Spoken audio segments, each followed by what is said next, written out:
बेचारी परी इस दुनिया में नहीं रही तो इन्होंने एक बार फिर से अपना दिमाग चलाया, वो कैलकुलेटिव दिमाग, और इन्होंने सोचा कि क्यों ना मैं फिर से नीति से शादी कर लूं। और इतने में एंट्री होती है मेरी बेटी की, पार्वती सिंघानिया की, जिसे देख के ये पागल हो जाते हैं। He goes crazy about her। तो शादी ये नीति से कर रहे हैं लेकिन दीवाने पार्वती के हो गए हैं। वाओ भाई, आपके कैरेक्टर की तो मुझे दाद देनी पड़ेगी संजू बाजवा। इसलिए गुरिंदर जी, स्टॉप प्लेइंग गेम्स।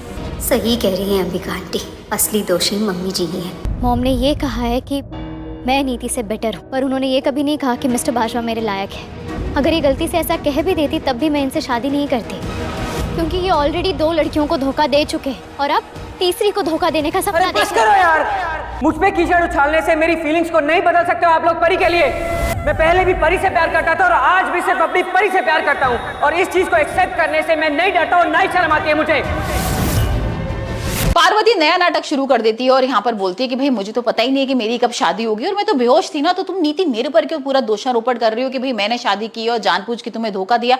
मैंने तुम्हें कोई धोखा नहीं दिया, और मैं तो ये देख रही हूँ कि भाई ये सारी चीजें किसने की। मैं तो बल्कि ढूंढने की कोशिश कर रही हूँ कि भाई इस सबके पीछे जो ये प्लानिंग की थी ये कौन है, और क्या ये वाकई में ऐसा तो नहीं कि गुरविंदर ने किया, क्योंकि सारा शक ना गुरविंदर के ऊपर जा रहा है। वो कह भी रही है कि जब मैं मंडप में थी बेहोश थी, तो मुझे तो बस इतना याद है कि गुरविंदर आंटी आई थी और वो माला दे रही थी, वो मंगलसूत्र वगैरह पहनवा रही थी राजीव के साथ, तो हो सकता है कि उनका हाथ हो इस सबके पीछे। और भाई ऐसा ही होता है, बेबी की एंट्री होती है, बेबी सारा पर्दाफाश कर देती है गुरविंदर को और बोलती है कि हाँ गुरविंदर ने ही सारा सब कुछ किया है, मुझे तो कमरे बंद कर दिया था नीति, मैं तेरे को बचाने आई थी, मैंने सुना था तू आवाज दे रही है कमरे के अंदर से, लेकिन इसने मुझे कमरे के अंदर बंद कर दिया। अब भाई गुरविंदर की जो अच्छी वाली क्लास होनी है वो तो आने वाले एपिसोड में देखने ही वाले हैं, लेकिन अभी तो यहाँ पर जो परी है ना वो भी भाई गुस्सा करने लगती है और कहती है मैं आपको कोई पति वगैरह नहीं मानती हूँ, और यहाँ पर मुझे नहीं पता कि शादी कैसे हुई है, और जबरदस्ती शादी कोई शादी थोड़ा ना होती है। और यहाँ पर नीति को अब समझ में आता है कि शायद हो सकता है ये परी नहीं पार्वती ही हो, और यहाँ पर किसी ने धोखा किया हो इसके साथ। और जब गुरविंदर का साथ सामने आता है तो ये चीज तो क्लियर हो ही जाती है कि पार्वती की शादी ना धोखे से राजीव के साथ हुई है। तो देखते हैं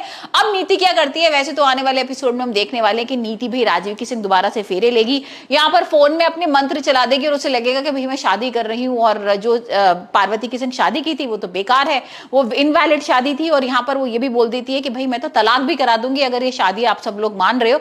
और इन सारी चीजों को देखकर ना गुरविंदर आती है गुस्से में और भी नीति और राजीव को हटा देती है और बोलती है कि नीति ये क्या तरीका है, नीति तुम्हारी शादी कैसे हो सकती है दोबारा से राजीव के साथ, और राजीव की शादी तो पार्वती के साथ हो ही चुकी है ना। तो अब देखते हैं गुरविंदर की किस तरीके से क्लास होती है।